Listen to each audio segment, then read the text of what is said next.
This is America in the Morning from Westwood One. Good morning, I'm John Trout. It's Monday, August 26th, 2024. Here's what's coming up on America in the Morning. The presidential campaigning enters another phase as we get closer to November. These issues are so important. I'm Clayton Neville. J.D. Vance says the former president would not sign a federal abortion ban into law. He wants this to be a state decision. I'm Jackie Quinn. The founder and CEO of Telegram has been arrested at an airport in Paris for alleged offenses related to the encrypted messaging app. I'm Nayan Kim. Dozens of people rescued from Grand Canyon flooding. We'll have details. On Wall Street, stocks are coming off Friday's rate cut rally into a big vacation week for the finance industry. I'm Jessica Ettinger. Steps are being taken within the Secret Service following the attempted assassination of former President Donald Trump. Ed Donahue, Washington. Where the Trump and Harris campaigns will be heading today. All ahead on America in the Morning. Take away from the political battle over the weekend, candidate RFK Junior suspends his campaigning and throws his support behind former President Trump. Correspondent Clayton Neville has the latest. RFK Jr. plans to stay on the ballot in states where a vote for his campaign won't hurt former President Trump in his race for the presidency. Now, in battleground states where Trump needs Kennedy's help, Kennedy will endorse Trump. We agreed that we'd be able to continue to criticize each other on issues on which we don't agree. But these issues are so important in their way of unifying our country. We need in this country to reach a point where we love our children more than we hate each other. RFK Jr. joined Trump at an Arizona rally on Friday. He spoke with Fox News Sunday about his family's response to his suspended campaign and to his decision to get behind Trump. They're free to take their positions on these issues. There are many members of my family who are working in my campaign, who are supporting me. I have a very big family. There's a few of them that are troubled. But, I think we all need to be able to disagree with each other and still love each other. The former president took to social media over the weekend for a clarification, not about Kennedy, but about a phone call that he had with Fox News about his opponent, Vice President Kamala Harris, after she spoke at the DNC. He insisted reports that he called Fox to go on air are not true, saying he was invited to call in. This as former President Trump's advisors are giving some insight into the former president. Former National Security Advisor H.R. McMaster said that it's critical for Trump to surround himself with competent advisors to avoid being manipulated. There are people who are willing to serve who can help do what we tried to do in that first year. And, the narrative around that first year was all about chaos, but we got a lot done. Mm-hmm. In fact, the story is largely about overcoming that kind of infighting, that war with ourselves to produce policy outcomes that advanced America's interests. McMaster spoke with CBS's Face the Nation. There's an element in the story about how he can make really sound decisions and disrupt things that need to be disrupted in terms of foreign policy and national security, but oftentimes struggles to hang on to those decisions and see them through. Meanwhile, the Harris campaign has raised $540 million in just weeks, reporting a surge last week during the DNC, most notably during Harris's Thursday night speech. The Trump camp reporting just shy of $330 million as we get close to September. I'm Clayton Neville. The issue of abortion was front and center during an interview with the GOP Vice-Presidential candidate J.D. Vance. Correspondent Jackie Quinn reports the Republican presidential ticket now vows to oppose a nationwide ban on abortion. Republican vice presidential nominee J.D. Vance vows he and Donald Trump would not seek a nationwide abortion ban. The federal government ought to be focused on getting food prices down, getting housing prices down, issues, of course, where Kamala Harris has been a total disaster. So I think Donald Trump is right. We want the federal government to focus on these big economic and immigration questions. Let the states figure out their own abortion policy. Speaking on NBC's Meet the Press, he wants this to be a state decision. Pushed by moderator Kristen Welker to say Trump would veto such legislation. No Republican, at least no Republican with any reasonable power, is saying that we should have a complete national abortion ban. I haven't heard that from any of my colleagues. And to be clear, Donald Trump, I think, has staked his position and made it very explicit. He wants this to be a state decision. States are going to make this determination themselves. But also on NBC, Massachusetts Senator Elizabeth Warren. American women are not stupid. She does not believe them. We are not going to trust the futures of our daughters and granddaughters to two men who have openly bragged about blocking access to abortion. Warren says Vance already sought the enforcement of an antiquated federal law that forbids the mailing of abortion supplies, including medication. I'm Jackie Quinn. The top stories of the day are sponsored by Sleep Number. It's Sleep Number's biggest sale of the year. Save 50% on the Sleep Number limited edition smart bed only at a Sleep Number store or sleepnumber.com. Tech head arrested. When America in the Morning continues after these messages.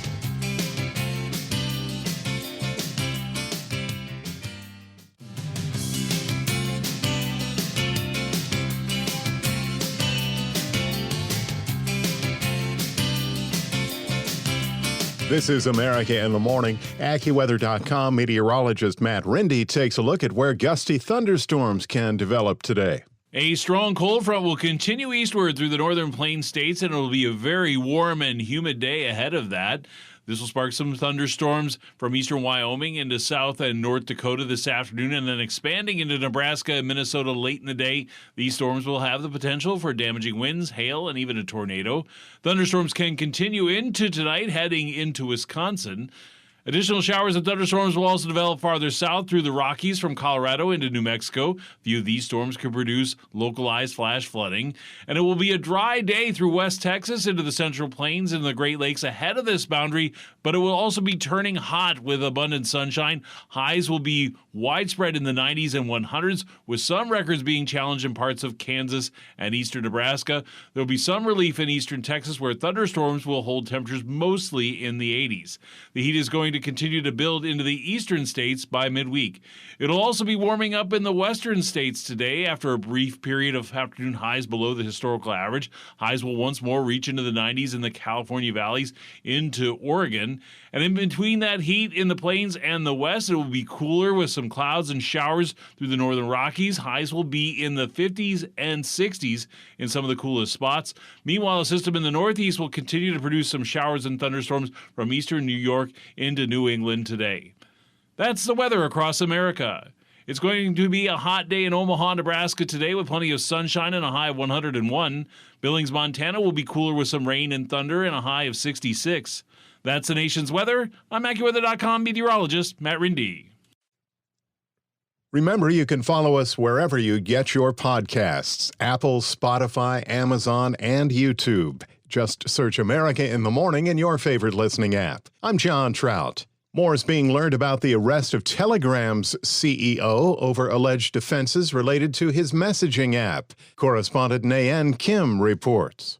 Pavel Durov, a dual citizen of France and Russia, was placed in police custody after traveling from Azerbaijan. When contacted by the Associated Press, French prosecutors have declined to comment on the arrest, in line with regulations during an ongoing investigation. Local sources say the 39-year-old is the subject of an arrest warrant on allegations his platform has been used for drug trafficking, child sexual content, and fraud.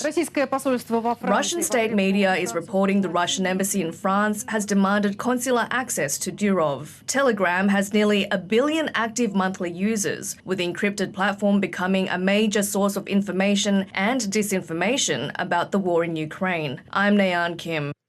The body of a woman who had been missing for 3 days was discovered after she had been swept up in a flash flood near the Grand Canyon in Arizona.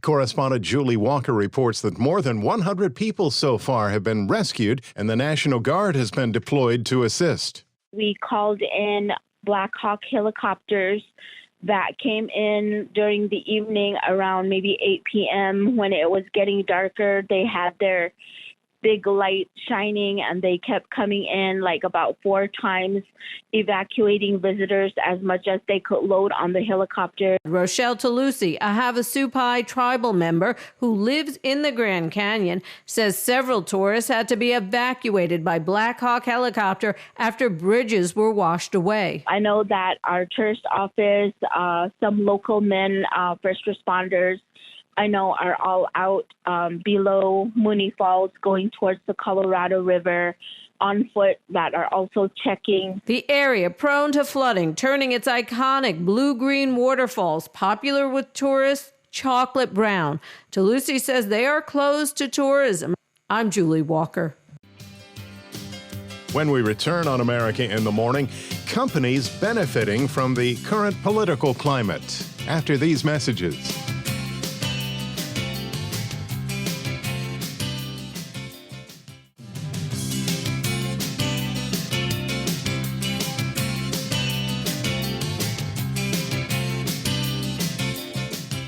Welcome back. You're with America in the Morning. The Business Report is brought to you by Fisher Investments. Fisher Investments takes a disciplined approach with investing, helping clients navigate volatile markets. Learn more at FisherInvestments.com. Here's CNBC's Jessica Ettinger. Wall Street opens this morning after stocks soared last Friday. It was a rate cut rally. The Dow was up more than 450 points and close to a record high. It was just a bit of tension released. Clearly, there was at least enough suspense going into the Jackson Hole speech by Powell in terms of what he was going to say and how he was going to say it, and that there was a little bit of pressure taken off. CNBC's Mike Santoli. The Fed Chair Jay Powell said it's time to cut interest rates with inflation very close to target and the labor market softening. The economy continues to grow at a solid pace, but the inflation and labor market data show an evolving situation.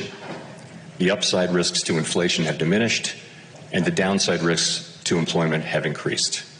The time has come for policy to adjust. The direction of travel is clear, and the timing and pace of rate cuts will depend on incoming data, the evolving outlook, and the balance of risks. Fed Chair Jay Powell speaking at the Jackson Hole Economic Summit last Friday, as heard on CNBC. Some investors say, yeah, the markets are high, but interest rate cuts could help keep that going. The cost of business coming down, the cost of labor coming down. If you get a housing cycle because they take the 30-year down to 5% instead of 7%, what does that mean for the economy, and what are the gains in corporate profits as a result of that? Ritholtz Wealth's Josh Brown on CNBC. Newly built home sales popped by more than 10% last month, the biggest sales jump in 2 years. Classic car sales have stalled in the Monterey auctions, with only about 70% of those offered for auction actually sold, according to classic car insurance company Hagerty. The average sale price, about $477,000 per car, a slight drop from last year. Wow. That's a lot. Well, shifting gears, there are many companies benefiting from the current political campaigns. Well, this political season is poised for record ad spending, especially on streaming services. Hulu, Peacock, and Paramount Plus all accept political ads. Apple, Amazon, and ad newcomer Netflix do not accept political ads. Now, the appeal of these connected TV platforms is that over 2/3 of the U.S. population streams on them with far better targeting capabilities than on traditional TV. You could target the consumer better. So you could reach someone based on their zip code, but also based on their other shopping preferences. I mean, these platforms have so much information about who's watching what. CNBC's Julia Borston. On today's watch list, no big earnings reports, but we do get durable goods orders for July. U.S. Open tennis begins in New York, and Olive Garden has that never-ending pasta bowl back on menus today for the fall. And it's $14, same price as it was 2 years ago. Thank you. CNBC's Jessica Ettinger. Not so secret. Follow-up from the Trump assassination attempt from the Secret Service. When America in the Morning continues after these messages.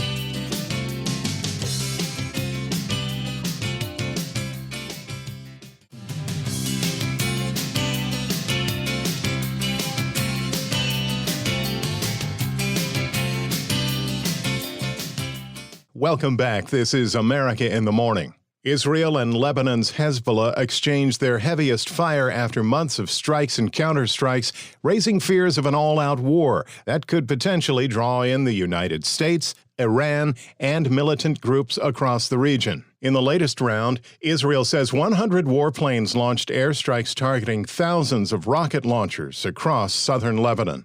Back here at home, there's action involving the Secret Service as the follow-up to the investigation of the Trump attempted assassination continues. Correspondent Ed Donahue reports. At least 5 Secret Service agents were placed on administrative leave, meaning they cannot do investigative or protective work. They include the special agent in charge of the Pittsburgh field office and 3 other agents assigned to that office. The former president was struck in the ear last month and was not seriously injured at a campaign rally in Butler, Pennsylvania. A spectator was killed. The gunman was later killed.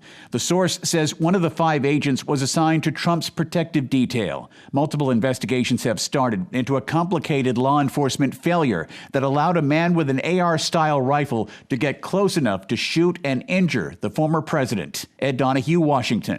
While both the Trump and Harris campaigns are talking about people not having enough money to get by, their campaign coffers are certainly filling up. Vice President Kamala Harris raised $82 million during the Democratic National Convention, a bulk of that on Thursday night when she gave her acceptance speech. Since becoming the nominee after President Biden stepped aside, Harris has raised over $500 million in the past month. The Trump campaign has raked in nearly $300 million between January and July. Both Donald Trump and J.D. Vance will be in Michigan today as they hold rallies in several battleground states this week. Harris and Tim Walz will begin a bus tour of Georgia as the Trump and Harris tickets both plan grassroots campaigning heading into the Labor Day weekend. America in the Morning for Monday, August 26th, 2024 is produced by Jeff McKay, senior producer Kevin Delaney. I'm John Trout. This is Westwood One. This is America in the Morning from Westwood One. I'm John Trout. Coming up this half hour. A shakeup in the presidential race as Robert Kennedy Jr. suspends his campaign and endorses Donald Trump. I'm Pamela Furr. The Republican nominee for vice president addressing criticism in a Sunday interview. I'm Clayton Neville. Hurricane Honey passed just south of Hawaii Sunday, dumping so much rain it flooded roads and bridges. I'm Julie Walker. 5 dead in a murder-suicide in New York, a famous fighter's mea culpa, and standing by high drug costs. Israel and the Lebanese militant group Hezbollah have traded heavy fire but backed off from sparking an all-out war. I'm Nayan Kim. The Trump campaign is facing more legal trouble from recording artists. I'm Kevin Carr. Back after these messages.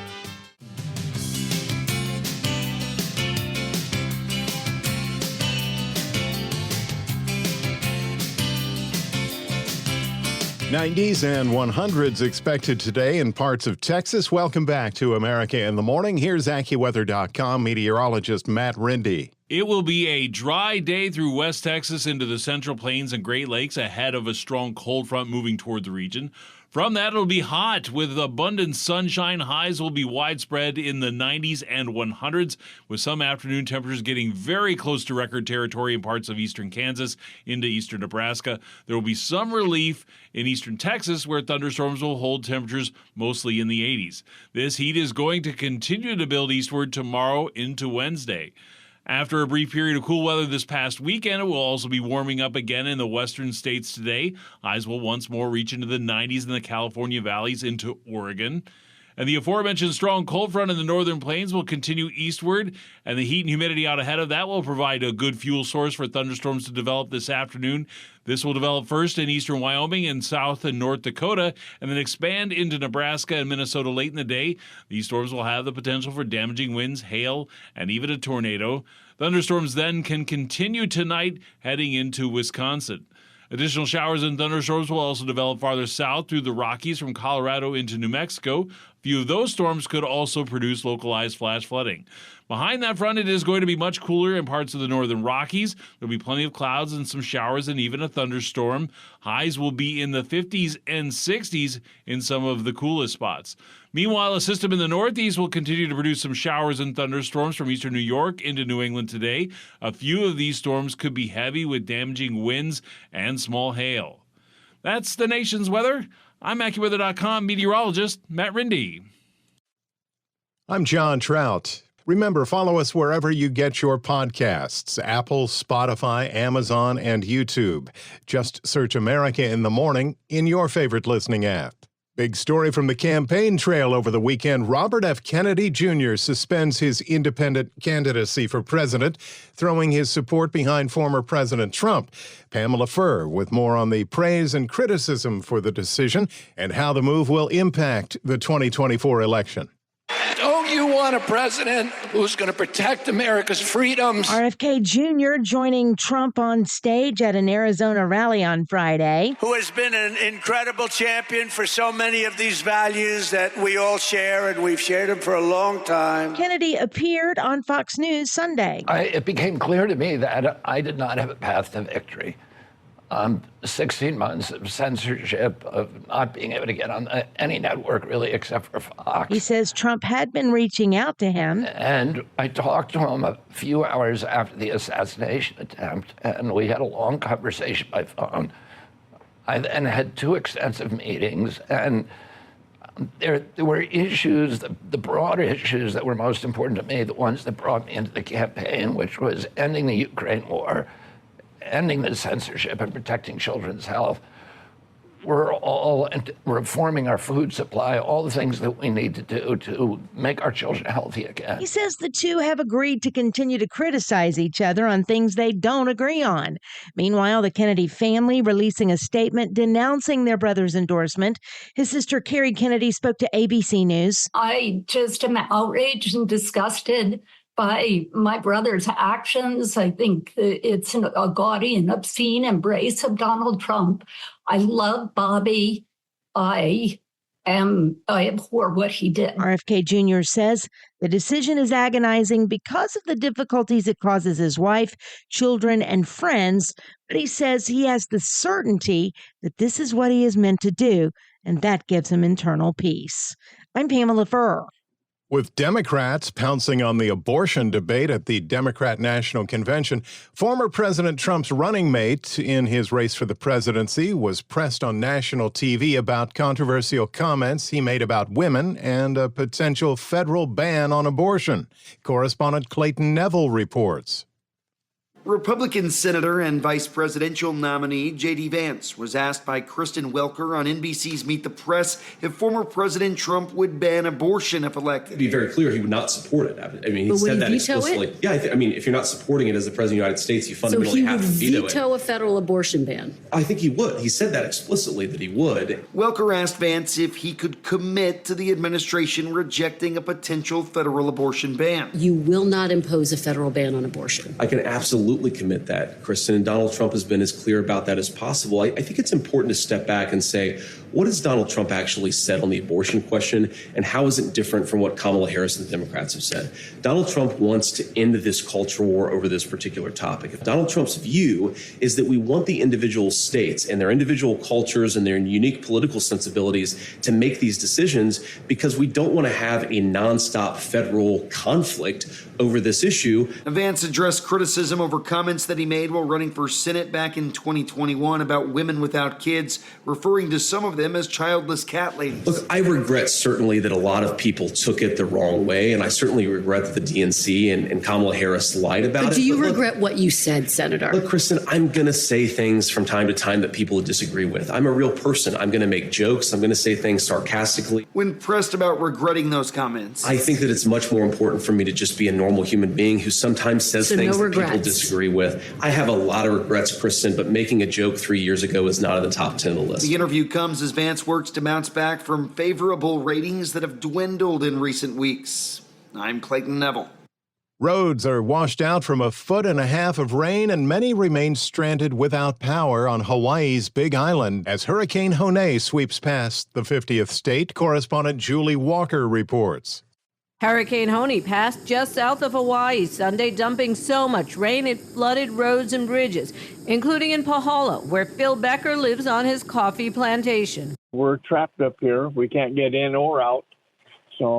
And we read or we saw on TV this morning that the main highway is closed, and of course that means no traffic.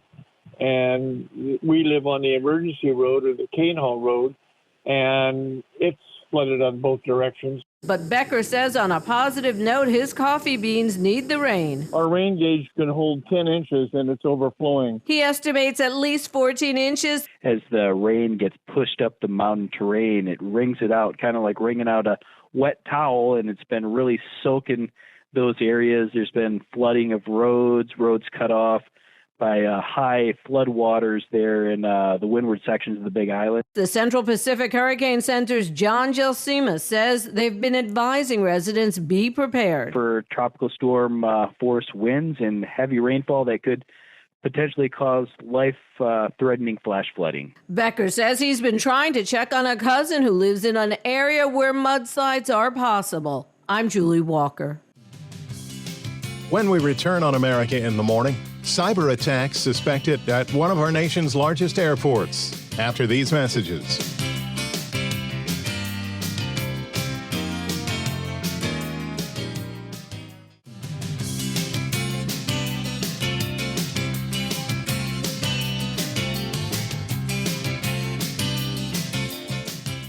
I'm John Trout. Welcome back to America in the Morning. In New York, a quiet Long Island neighborhood has been rocked by a murder-suicide. Correspondent Bob Brown reports that 5 people were found dead, members of a family that were preparing for the funeral of a 95-year-old family member. Neighbors on Wyoming Court in Syosset trying to make sense of a tragedy on their street. 5 people found shot to death in an apparent murder-suicide. Authorities responding to a call just after noontime Sunday. Upon arriving, finding a man outside the house on the front lawn, dead from a self-inflicted gunshot wound. Police finding 4 bodies inside the house. Investigators say the house was owned by a woman in her 90s who had passed away just days ago. The woman's son reportedly had lived in the house all his life.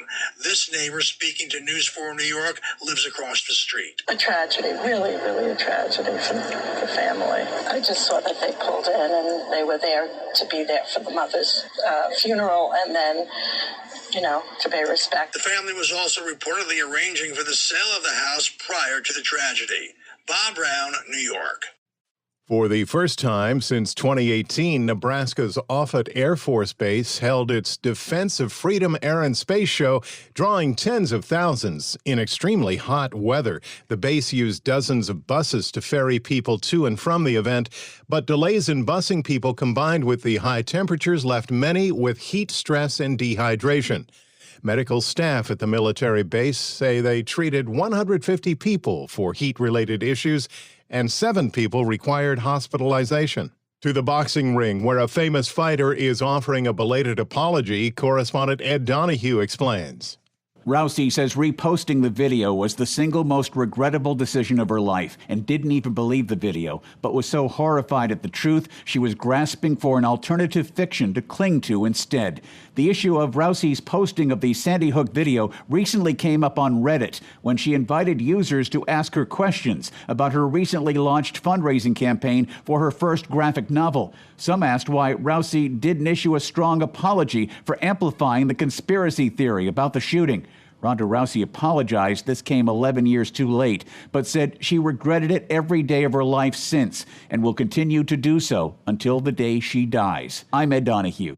From the Middle East, discussions to finalize a Gaza hostage and ceasefire deal stalled between Hamas and Israel. However, teams from Egypt, Qatar, and the U.S. are remaining in Cairo in the hopes to iron out some of the remaining issues.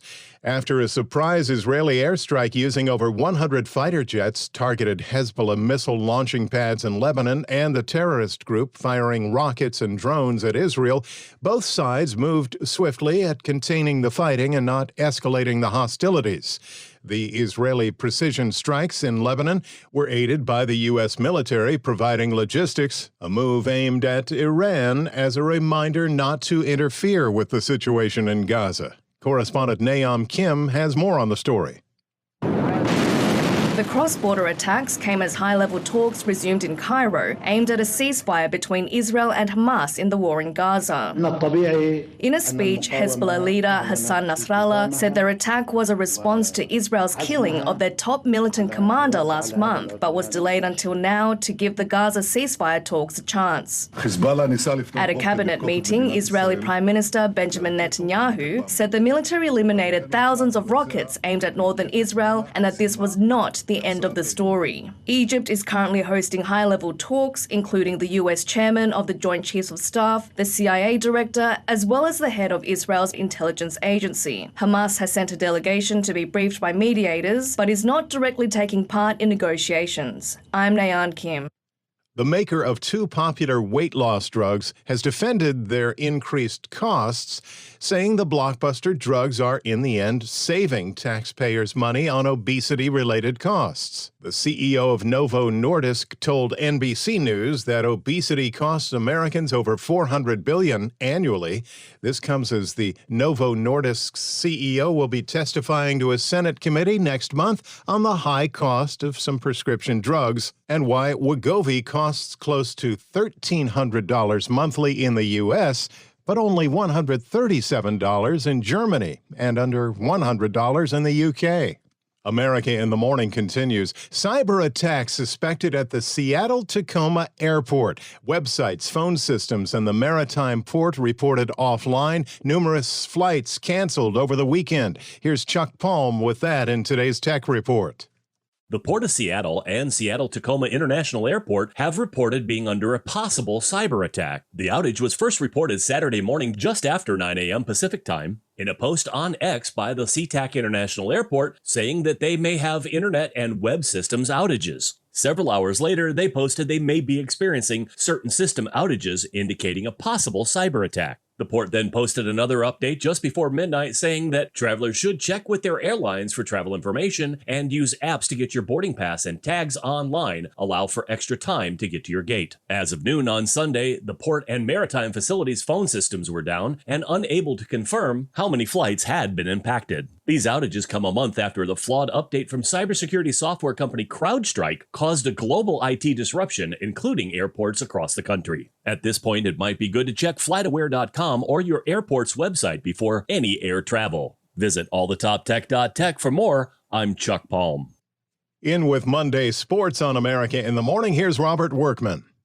Baseball Sunday, the Yankees powered past the Rockies 10-3, led by Aaron Judge, who belted 2 home runs to reach 51 for the season. I think just having that freedom that it's not all on you personally, it really helps everybody go out there and relax and do their thing. He's the 5th player to reach half 100 dingers 3 different times. The others, Babe Ruth, Mark McGwire, Sammy Sosa, and Alex Rodriguez. New York owns the best record in the American League. Astros beat the Orioles 6-3 last night, taking the lead on taters from Alex Bregman and Yainer Diaz on consecutive pitches in the 7th. Guardians got by the Rangers. Dodgers deflected the Rays. LA has the best mark in the majors. Phillies romped over the Royals. A's held off the Brewers. Diamondbacks won their 6th straight, beating the Red Sox. Padres got a walk-off shot from rookie Jackson Merrill to edge the Mets. Pirates shaded the Reds on Yasmani Grandal's game-ending 2-run blast. Lars Nootbaar singled in a pair in the top of the 9th to lift the Cardinals over the Twins. Blue Jays battered the Angels. They sweep the 7-game season series in the process. Tigers trampled the White Sox. That's Chicago's 100th loss this year in 131 games. Only one team ever reached the century mark in losses in fewer contests. The 1916 A's.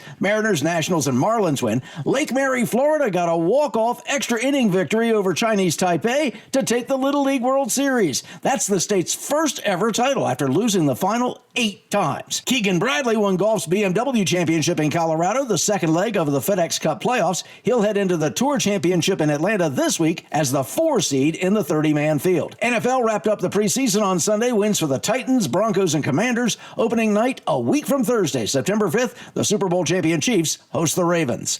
That's Monday Sports. Thank you, Robert. When we return on America in the Morning, the song remains the same, unless you're playing it at a political rally after these messages.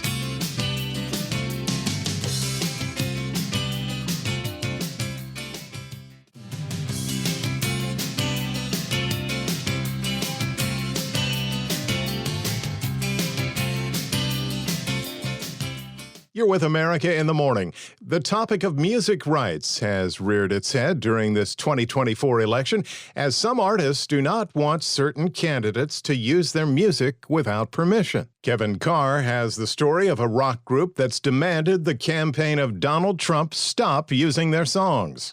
This week's latest music rights row in the Trump campaign came on Friday with the introduction of RFK Junior at a political rally in Arizona. Robert F. Kennedy Jr. Kennedy came on stage to the song My Hero by the Foo Fighters. Dave Grohl, lead singer of the band, says they're taking legal action for royalty payments for unauthorized use. Grohl also says they will donate this revenue to Kamala Harris's campaign. This comes within days of Beyoncé's representatives sending a cease and desist letter to the Trump campaign for unauthorized use of her song, Freedom. 2 weeks ago, the family of Isaac Hayes sued the Trump campaign for the continual use of the song Hold On, I'm Coming. They're seeking $3 million, and on Friday, a federal judge granted them an emergency hearing for injunction relief. Isaac Hayes III took to social media to explain how the penalties work. So if you keep playing the song after you're told not to play the song, the fine is $150,000 every time you play the song. Not legally troubling, but still awkward. At Friday's Arizona rally, Republican senatorial candidate Carrie Lake infused Trump into the inspiration of the song New York, New York. So is this what Frank Sinatra sang about in New York, New York? This was Trump Tower. This was New York City. Jason Kander, whose uncle John Kander wrote the song in 1977, clapped back, explaining that Trump Tower was not even built until 6 years later. I'm Kevin Carr. It was another strong weekend for the movie Deadpool and Wolverine. Entertainment correspondent Margie Zaraletta has the latest from the weekend box office. I know you, bub. Nope, but I know you. Deadpool and Wolverine is back at #1 in terms of movie ticket sales this weekend, 5 weeks after it was released. It made another $18.3 million.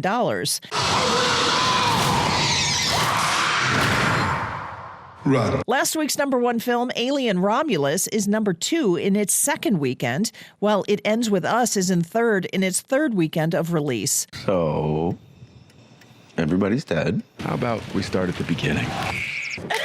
We're going to my island for a few days. Do you guys want to come? Blink Twice, starring Channing Tatum, debuts in fourth place. You are my son, but I'm giving you 1 month to find a job, or you can find one of your little friends that's going to let you sleep on their couch for free. The Forge, a faith-based coming-of-age movie, debuts at #5. I'm Archie Zaraletta. America in the Morning for Monday, August 26, 2024 is produced by Jeff McKay. Senior producer Kevin Delaney. I'm John Trout. This is Westwood One.